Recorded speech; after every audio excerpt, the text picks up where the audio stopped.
Greetings, gifted gods and goddesses of music. Welcome to this video review of ATO's Mighty Zeus. I will be your humble guide, Meena Shamaly, coming at you from filmandgamecomposers.com. And we are looking, in fact, at ATO's newest drum sample library. I wouldn't say newest library because they've released about 5 or 6 since then, because they release something every 2 weeks, really. And they're just that fast and productive. So this is their new sample library of a traditional Western drum kit. As you can see by the illustration over here. And if we have a quick look at the website, the ATO website, we've got Zeus Drummer, sells at $249. And you can see there's a bunch of fantastic demos from Trolls and from a bunch of other composers who have put it in a variety of different contexts, and you can really kind of get to hear the versatility of this sample library through these demos. You can also watch a couple of videos from Trolls demonstrating the aspects of the library, as well as their proprietary flow note technology, which applies to their cymbals and their hats and that kind of thing, which we'll discuss in a bit. And if you go down here to the core requirements, it requires the full retail version of Kontakt 4.2 or later. So I'm running it on Kontakt 5 on my system. And before we get in, my disclaimer is I did get this copy as an NFR copy. So take my review with however many grains of salt you need to. But I try to stay fair and balanced and tell you what I really think. And obviously, if I'm demonstrating it here, you will not be fooled by anything. So straight into it. First things first, installation, pretty simple, straightforward. You get sent an email, and it has a serial number, and with the ATO downloader software, you can just punch in the serial number, and it'll download and install straight into whatever folder you point it towards. Alternatively, you could request manual download links, and you will get them, and you can just, in the form of RAR files, and you can just drag them out into whatever folder you put your sample libraries in. Now, because as we said, this is not a Kontakt player library, so it will not show up on the libraries tab. So you need to access it through your files browser or through the quick load browser, which I have over here.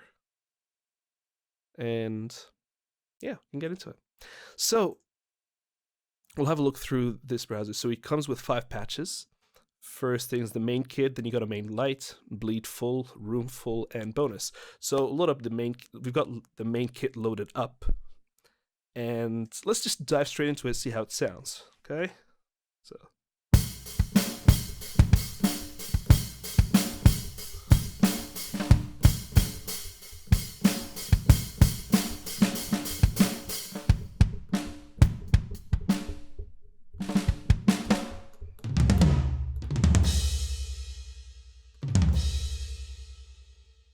straight off the bat, very lovely drum sound. If I had a drummer in the studio and he sounded like that, well, minus the bad playing, I mean just the actual drums. If the drums sounded like this, I would not be upset at all.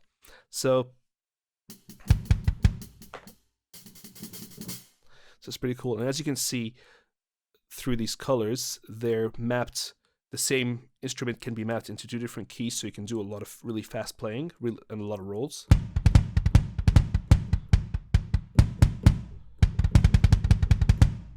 And you can do that with snares as well, or with toms.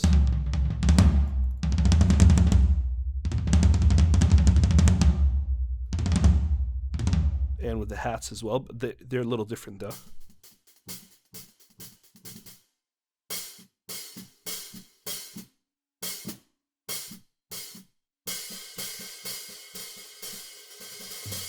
And you got crashes and cymbals and rides.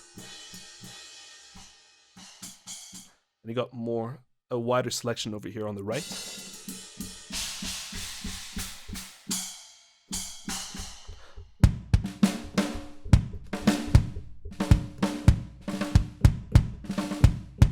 So, great sound. And then you got the snares off here as well.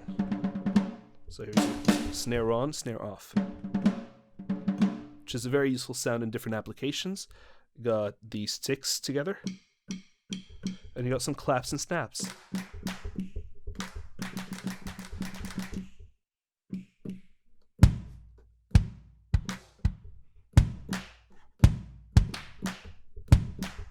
Now, my other disclaimer is that I am not a drummer by any means. I can play a bit of hand percussion, but to put me in front of a drum kit, and I'll be very pedestrian with it. I'll be like, and that's it. If I can even do that. So playing it on the keyboard, yeah, it's a bit of a stretch for me. But I try my best with what I have. Now, we'll have a quick look at the interface and the things that are offered.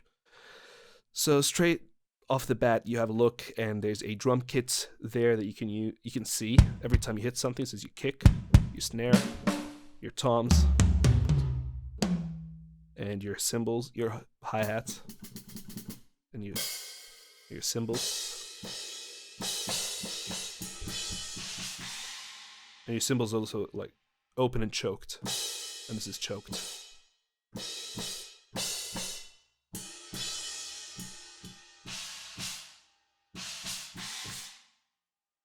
So it's pretty cool. And with the snares, if you have a look here, you can actually change your snare. So you got your snare. You can change it up here. So it is essentially one drum kit that you get. They've sampled one drum kit with 3 different snares, but that is what is included in the library. Now, for one drum kit to be charged at $249, some may see that as excessive, especially when there are other drum kits that you can get for less than that. And I don't know what the competing libraries are, because I'm not much of a drum user. Sometimes I use them when I need to, but I wouldn't go into it. But just from what I have, I did get Complete 8 Ultimate a couple of years ago, so I had access to these different Abbey Road drums that came with it, and also Studio Drummer. And Studio Drummer at some point goes on sale for like $99. But there are quite a few differences between that and between what Zeus does, which would, to some, justify the price. But I'm putting this out as an honest thing. $249 can be viewed as excessive for some. However, there is an incredible amount going on in this drum kit, and I will try to show as much of it as possible and to give it a fair assessment. Yes, randomly.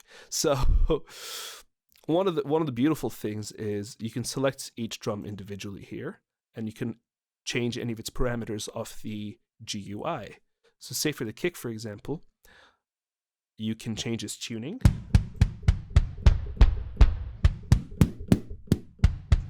Individually, and you can change its panning and its own individual volume.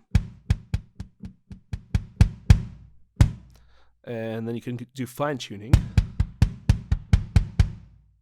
which is pretty subtle, but you can also change its attack and decay, which can sort of push it further back in the room if you need to, although you can also do that through the mixer, which we'll get into. You can change the decay as well. So I'll just reload the presets.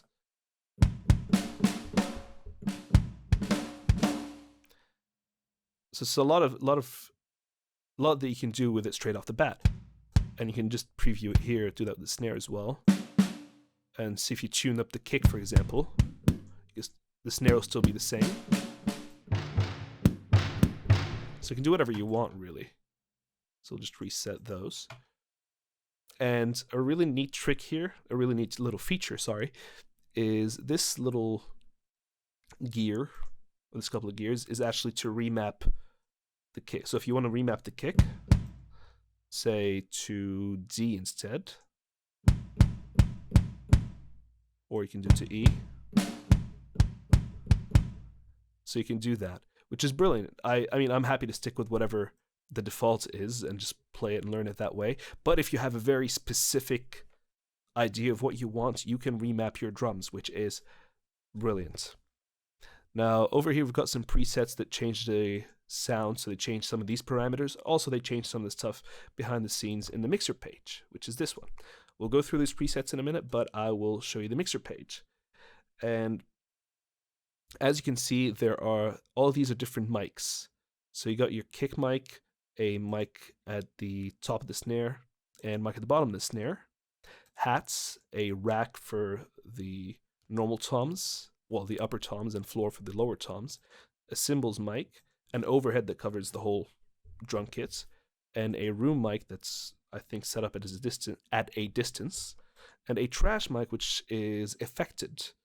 So let's have a quick look at each of them. So you got your kick. This is just close mic to the kick, right? And you can still hear the other ones very briefly because all the mics were on when these were sampled. So that bleed is actually very present within all the different mics when you're recording a real drum kit anyway. Now, as you can tell, you can also pan it up here. And let me see if you can, because that's panning the actual mic. But over here, it actually pans the drum itself. So you could have a really panned sound. And then you can send in some reverb. These are all reverb sends. And the beautiful thing is you can route any of these to the different outputs offered by Kontakt. So you can apply individual effects externally from Kontakt, and is an incredible amount of control there. So that's that. So you got the snare top. You also got the snare bottom. Oh, what I forgot to mention here is the send actually sends the reverb.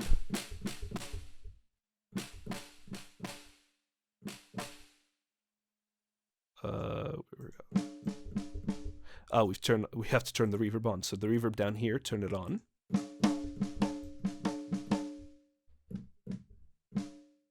No, got it here.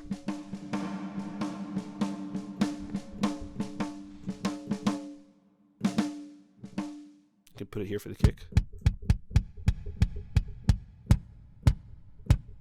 As well, and you got some different convolutions. We'll look at these reverbs in a minute, but all of that is definitely possible. And you got your hats.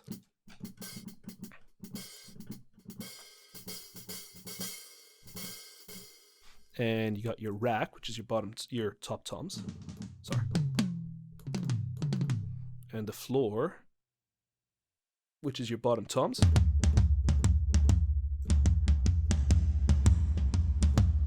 You can still hear all of the other ones as well. Don't forget that. That is by virtue of how it's recorded. And you got your cymbal mics. So these are all your close mic cymbals. And you got your overheads, which is the whole thing, really.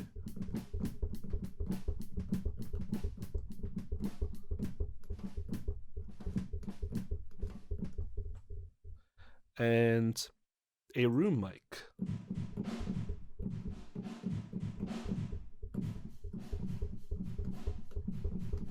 So you can combine them all together and get that overall sound. The trash mic, it's like there's a whole bunch of effects making it sound like that. Kind of, I think there might be a tiny bit of distortion, but there's a bit of EQ, a bit of, I wouldn't say lo-fi, but I think EQ is probably the most of what's going on there. So you can do that and really make that sound shine. So let's put it back to the default, and it's the sound is more than the sum of its parts. So that's pretty awesome.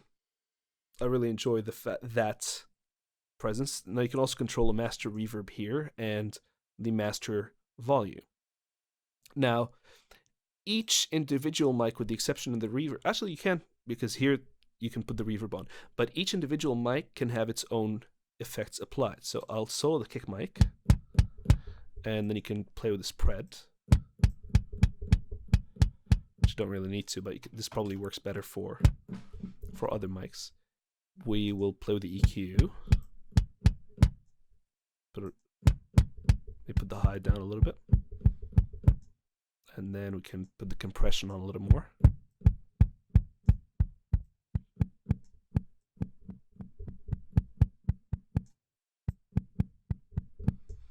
And can put a bit of lo-fi.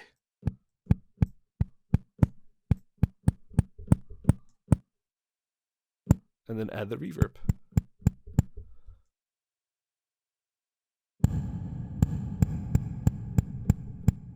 Tiny bit of reverb. Now let's solo the snare mic, one of the snare mics. See how we've completely affected the kick mic, but we've done nothing to the snare mic. So put a bit of EQ on it.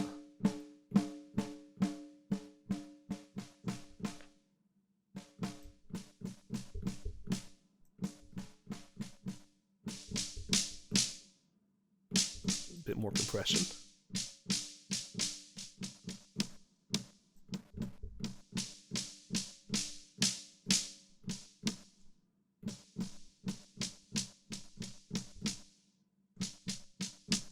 And a lot of lo-fi.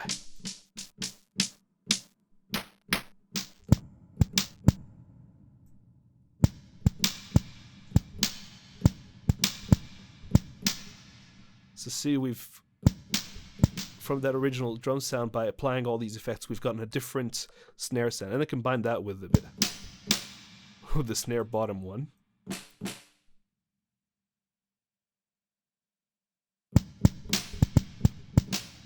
And since we can only get,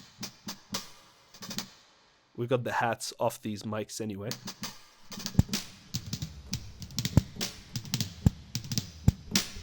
So that's just an extreme example that I'm showing you, but you can do a lot.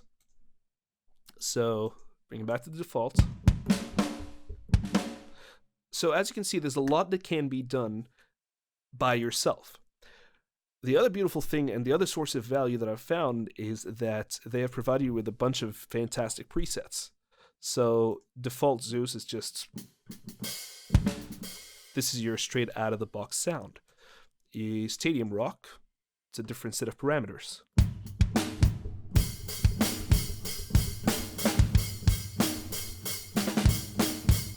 Now, excuse my very pedestrian playing of the drums, but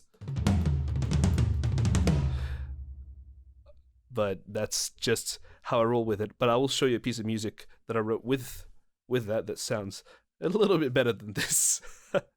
So, as you can tell, there's a bit of reverb going on. And if you go into the kicks, for example, you can see there's a bit of EQ.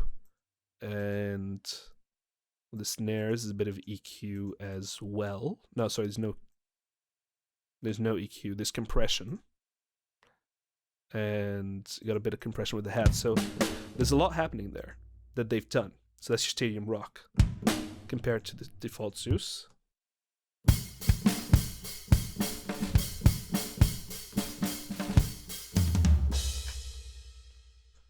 Stadium Rock.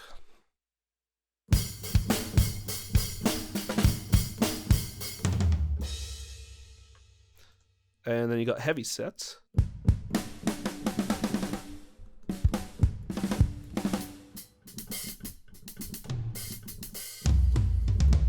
Which is a bit more compressed, a bit more EQ'd, and it's got its own reverb settings. Oh, the reverbs, I forgot to show you that they have a lot of different kinds of convolutions. Bunker, a cathedral, got churches.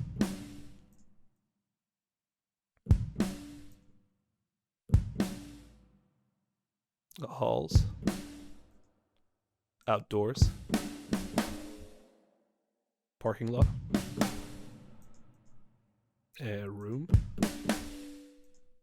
a scoring stage, which would work well with an orchestra, I think.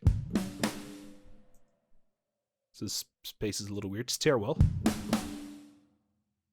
Some stairwells have some beautiful reverb. Studio Digital and Zeus. This is your default reverb in the default presets. All right, so next we have Trash Talk, which, as you can tell, the trash mic is probably the most prominent here, but is backed up by a whole bunch of others. With a bit of reverb, bit of compression happening. So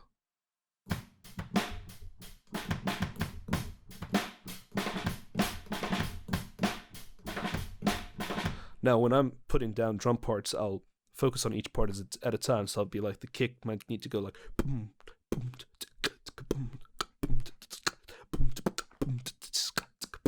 and I'll just put that like,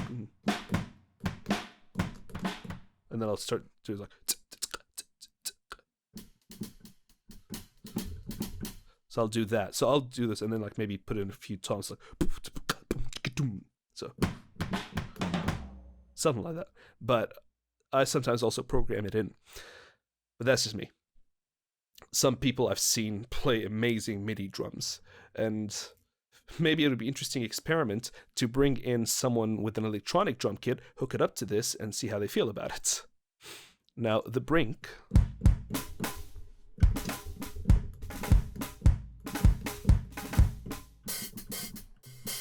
So it's got its own set of parameters as well. It's very kind of roomy. Not roomy, sorry, very close. Funk Off, which is, I assume, for funk.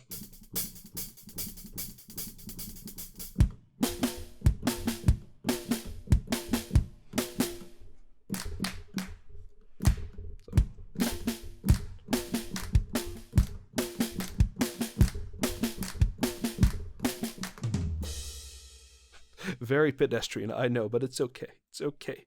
You can get a feeling of what the sound is like. So Rub-a-Dub, trolls describe this as really cool to kind of accompany dubstep and modern electronic production, because you'll combine it with some electronic drums, and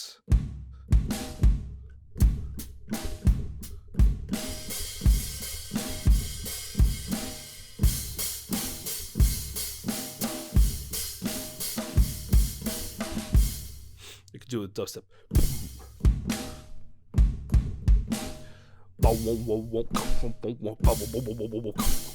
That kind of thing. I don't know. I'm just forget what I was doing. New school. So quite compressed, as you can tell. Some of them. So snares and kicks. Now snares are quite compressed and toms are compressed. And there's a bit of EQ happening somewhere. No, there is. Oh, on the kicks. Well, there you go. And old school.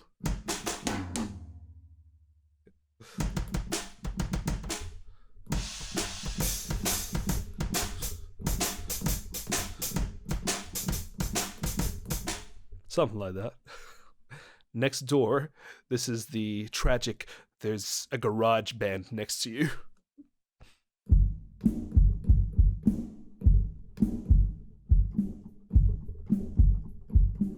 So there's a lot of EQing happening in there, and a lot of the overheads are more prominent, and a bit of the room as well. So there's a lot of EQing on all these mics. So those are the presets.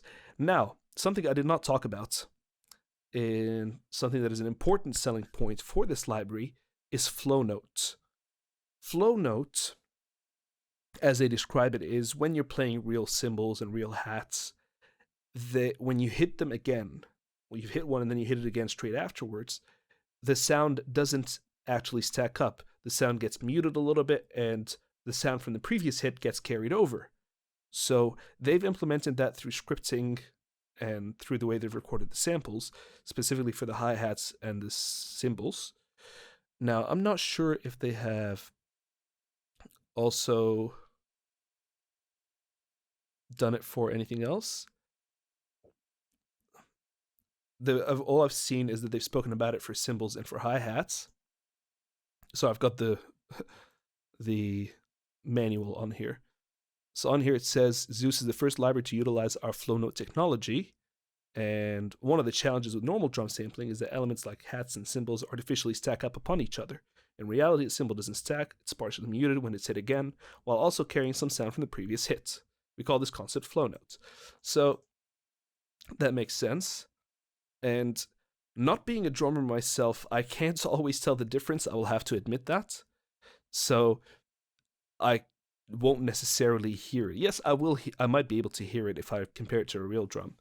But in terms of drum samples and sample libraries, it sounds natural enough to me, and I'm happy. But then again, I'm not as critical an audience member or a target audience, target consumer, as someone who is actually a drummer would be. So, I'll give it a try, but have a look at this.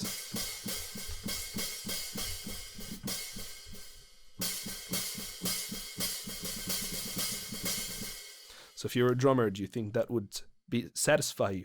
That is up to you to decide. I've played it for you. You got the cymbals. So they're meant to be muting a little bit and then carrying some sound from the previous hit.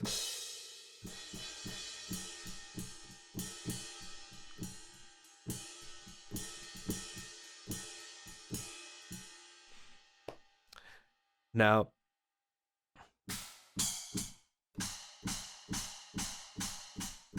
so you got these little cymbals as well. What are they called? Yeah, splash cymbals.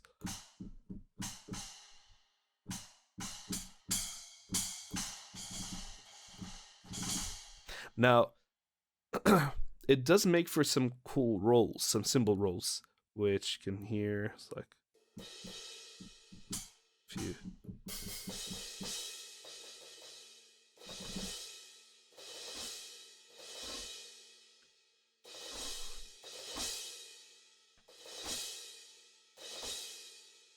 So, if you edit it properly, I don't know how to do it properly. I tried to do it as much as possible, and in the piece I'll show you, I have done one cymbal roll. I think it sounds natural enough, and it doesn't betray my ears, but that is up to you to decide. So that is your flow note technology on the cymbals and the hi-hats. I think it sounds good either way. If I'd had no drum library and I bought this, I wouldn't be saying, oh, that sounds artificial. It sounds very natural, and that's fantastic. And combine that with all the round robins, and you'll be fine. You will like this sound a lot. So the other patches in the library are, so this is the main kit. This is basically we're giving you everything that this library has, kits. There is a light version, which, according to the manual, contains only the close mic samples and reduced versions of the ambient mics. So, if you have a listen, so this is the kick. If I solo the kick and try to play snares or something, I won't hear it through it, or hats or anything. So it's only the kick samples, the kick mic samples. So they haven't put in the hats through the kick microphone into this because that would increase your memory usage. So in the main patch, it takes 0.84 gigabytes. In this patch, it takes 0.54, which is great if you need to conserve your resources. It still sounds fantastic. Sorry, I've soloed that. Unsolo it, and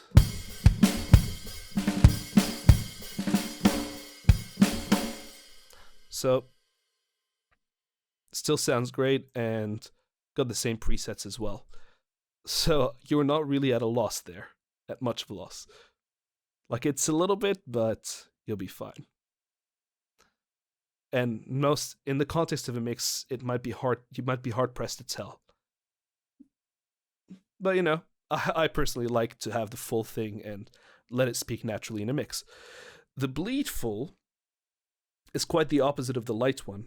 All you hear is the bleed samples. There are no close mic samples. So I'm just bringing it up here.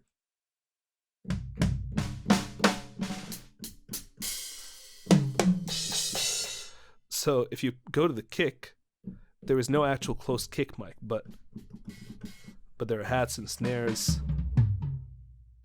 And it's quite brilliant when you think about it, because now they've given you a very different sound to play with.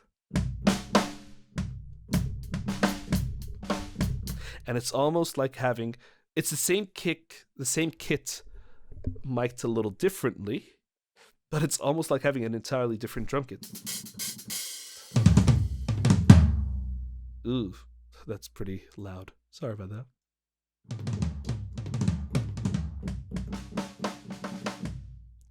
So I think that is a pretty genius move on their part.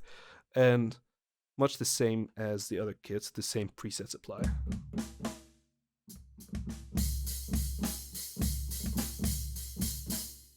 And if you compare that to the main kit, Rub-a-Dub, for example,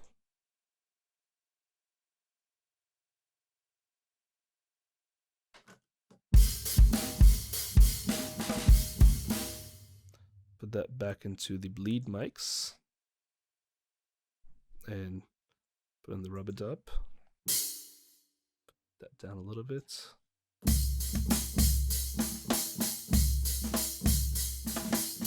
So it's the same presets, it's just different samples being processed, and that is brilliant.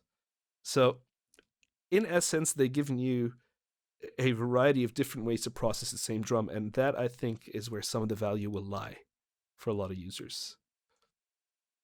And now we've got room mics as well. So this is just the room mics, nothing else, which I think would be the same as just soloing the room mics anyway. But these have more round robins, and so if you have limited round robins in the main kit patch, but this is because this is the only mic they're offering you. The only mics are the overheads, the room, and the trash. They've put in everything basically. So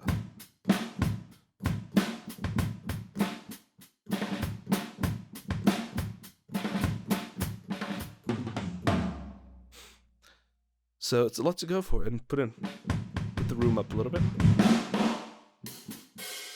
Maybe a little more reverb.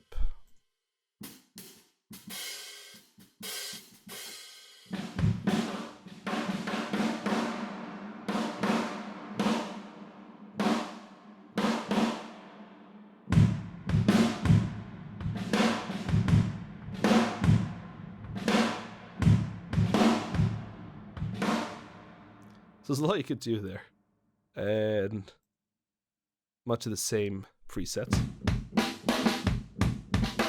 because all they've done is take the overhead mics and chock them full of round robins. Now, last but not least, we've got the bonus. So these are uniquely designed drum presets, and they're designed by Trolls, Folman, Mr. Adu himself. So those are, for example, the funk.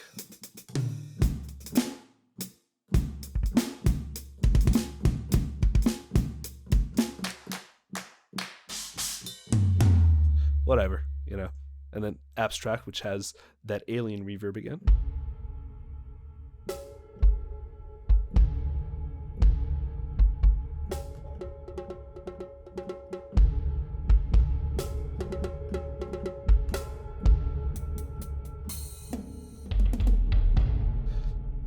So there's a lot to do there. Broken Cold. So it's a whole bunch of extra presets that you can go with, and they're just kind of a little kind of weird and different and wacky and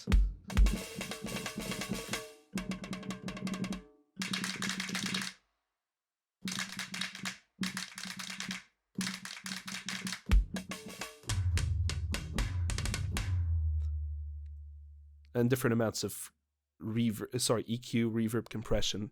Hit me.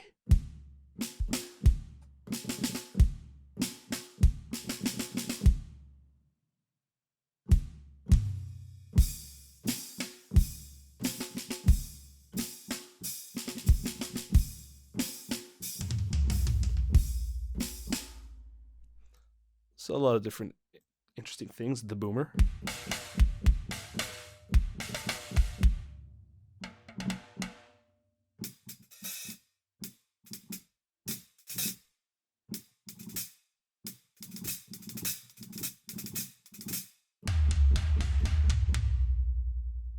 Big hitter.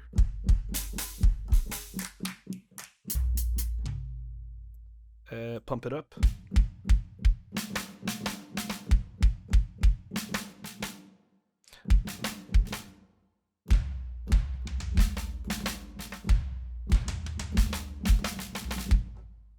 And what else we got?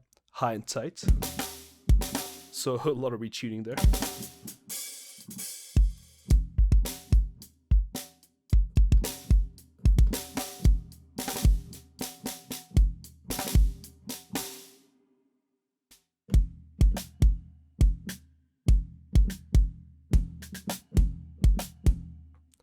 And we got epic toms.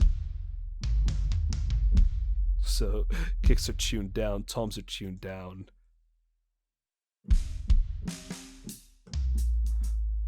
Everything's tuned down a little bit to make for that epic sound. So that is Zeus for you. So to close it off, I'll show you a piece I wrote with it. Now I wanted to put this in the context of an orchestra. Now, this is the actual word I've used. In the context of an orchestra. And the demos hadn't covered that as far as I can remember. But I realized that a drum kit within an orchestra, you can apply it in a variety of different ways. I chose the Brian Tyler kind of approach because Brian Tyler plays his own drums and then combines it with the orchestra and does a whole lot of things. So in his scores, the drums are right up in your face, next to the orchestra, really. Some epic trailer music tends to use the drums kind of behind with a lot of room sound, which you can also do if you use the overhead mics and put them right up, the overhead and the room mics, and with a bit of reverb. They'll stand behind the orchestra and work really well, and with your electric guitars, your synthesizers, whatever you're doing. And I suppose there's also the Man of Steel way, where you basically record 9 or 12 around and just put them around the orchestra somehow and around the audience. So I went with the kind of Brian Tyler approach in this piece. And I won't talk too much about it, but I'll play it for you, then I'll show you a couple of bits, and then I'll play you the naked version, and we will be done. So beautiful. So this is my composition called A Billionaire Tin Man. And here we go.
So quickly before I go, I just wanted to show you some of the instruments I combined it with.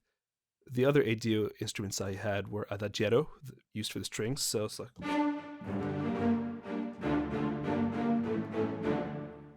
Use a bit of spiccato and a bit of staccato. And got a bit of symphobia happening. So those are symphobia. We had a bit of the horn trombone. and horn trombone octave.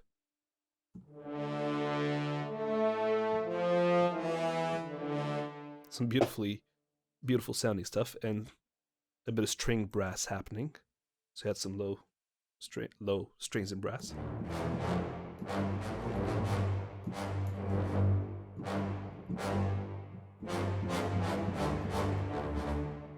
And you got the higher ones as well. So they sound beautiful because they were recorded together. And got a bit of arruggetto legato. Sorry, I forgot to mention that.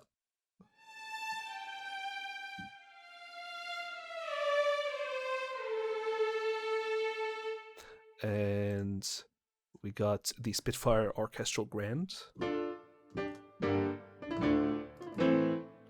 So these kind of fit really well with the rest of it. And we got some woodwinds from Albion. Now here's a cool thing. So these are the low woodwinds. So there's a lot of bassoon there. I've combined it with the Clare bassoon. So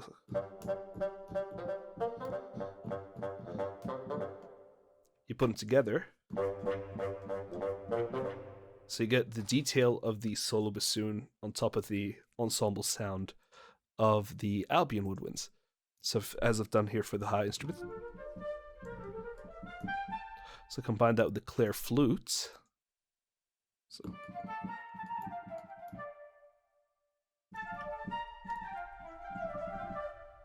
in the context of the orchestra, it sounds nice and detailed and full.